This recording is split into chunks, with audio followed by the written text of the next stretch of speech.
नमस्कार दोस्तों, आप सभी का स्वागत है HVS 100 पे। तो दोस्तों, जैसे कि आप सबको पता ही है कि भारत में ऑक्सीजन की काफ़ी ज़्यादा कमी चल रही है।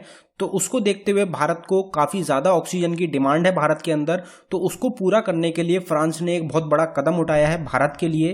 तो आपको पता होगा कि अभी पीछे ही कुछ दिनों पहले अमेरिका जो है उनके द्वारा 350 कंसेंट्रेटर्स जो हैं, जो कि ऑक्सीजन कंसेंट्रेटर्स होते हैं, वो भेजे गए हैं भारत। लेकिन जो एक कंसेंट्रेटर होता है वो एक व्यक्ति ही यूज़ कर सकता है। तो मतलब 350 से लेकर 400 लोगों के लिए वो कंसेंट्रेटर जो है वो अमेरिका के द्वारा भेजे गए हैं। अब यहाँ पे सऊदी अरेबिया की अगर बात करी जाए तो सऊदी अरेबिया ने भी काफ़ी सारे जो ऑक्सीजन सिलेंडर्स होते हैं वो भेजे गए हैं सऊदी अरेबिया के द्वारा। लेकिन उनको जो होगा दोबारा रिफिल करने की ज़रूरत पड़ेगी भारत में।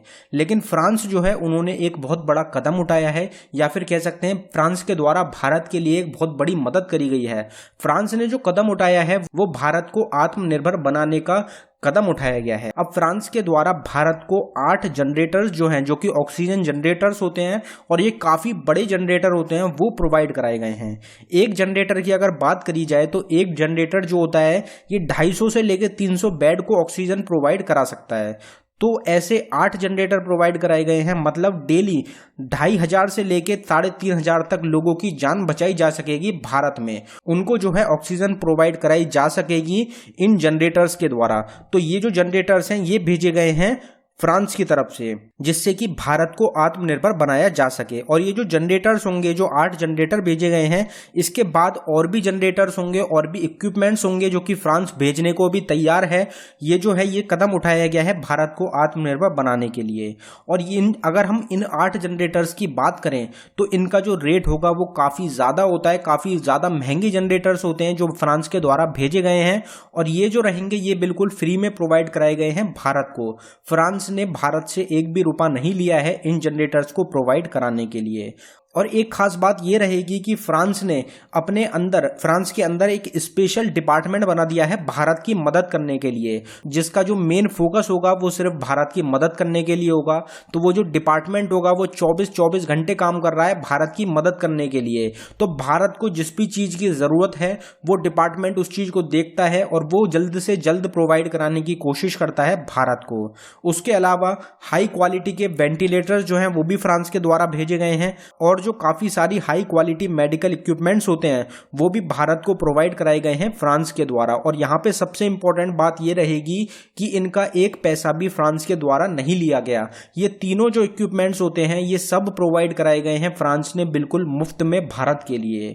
और अगर इसके श्रेय की बात करी जाए कि इसका श्रेय किसको जाता है, तो इमैनुअल मैक्रोन जो है, जो कि प्राइम मिनिस्टर हैं फ्रांस के, उनको सारा श्रेय जाता है इस चीज़ का। वो भारत को अपने भाई की तरह मानते हैं और उनकी जो दोस्ती रहेगी वो हमारे प्रधानमंत्री मोदी के साथ काफी ज्यादा अच्छी है। तो उसकी वजह से उनके द्वारा काफी ज्यादा मदद प्रोवाइड कराई जा रही है भारत को, और लगातार वो हर संभव मदद पहुंचाने के लिए भारत को तैयार है।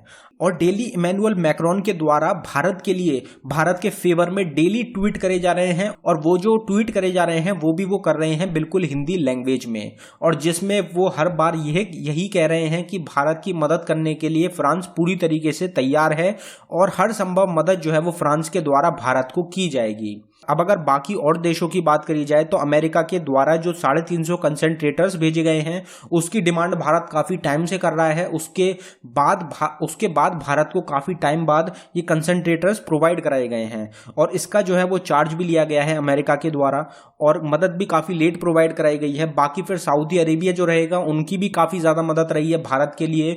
उन्होंने 80 मिलियन टन ऑक्सीजन जो है वो भारत को प्रोवाइड कराने का वादा किया है। और भी बाकी सारी चीज़ें रहेंगी, जैसे कि यूके हो गया, यूनाइटेड किंगडम के द्वारा मदद प्रोवाइड कराने का कहा गया है। और भी बाकी कंट्रीज रहेंगी, ऑस्ट्रेलिया हो गई, जितनी कंट्रीज हैं, जर्मनी हो गई, ये सब भारत को मदद प्रोवाइड कराने की कह चुके हैं। लेकिन जो फ्रांस की तरफ से ये कदम उठाया गया है ये बिल्कुल भारत को आत्मनिर्भर बनाने का कदम उठाया गया है। तो ये काफ़ी अच्छा कदम उठाया गया है फ्रांस के द्वारा। तो दोस्तों, आपको क्या लगता है कि फ्रांस का जो कदम है उसको देखते हुए भारत को भी आगे जो है वो मदद काफ़ी ज़्यादा करनी चाहिए फ्रांस की, क्योंकि फ्रांस जो है उसका जो वैक्सीनेशन का प्रोग्राम है, फ्रांस का वैक्सीनेशन का प्रोग्राम इतना बड़ा नहीं है, तो उसके लिए भारत को जो है फ्री में वैक्सीन भी प्रोवाइड कराई जानी चाहिए फ्रांस को, जिससे कि भारत जो है वो भी अपनी दोस्ती निभा सके। जैसे कि फ्रांस ने भारत को फ्री में सारी चीजें प्रोवाइड कराई हैं, उसी तरीके से भारत जो है फ्रांस को वैक्सीनेट करने के लिए पूरी मदद करे और फ्री में मदद प्रोवाइड कराए। तो दोस्तों इसमें आपको क्या लगता है, आप हमको कमेंट करके बताएं। धन्यवाद दोस्तों।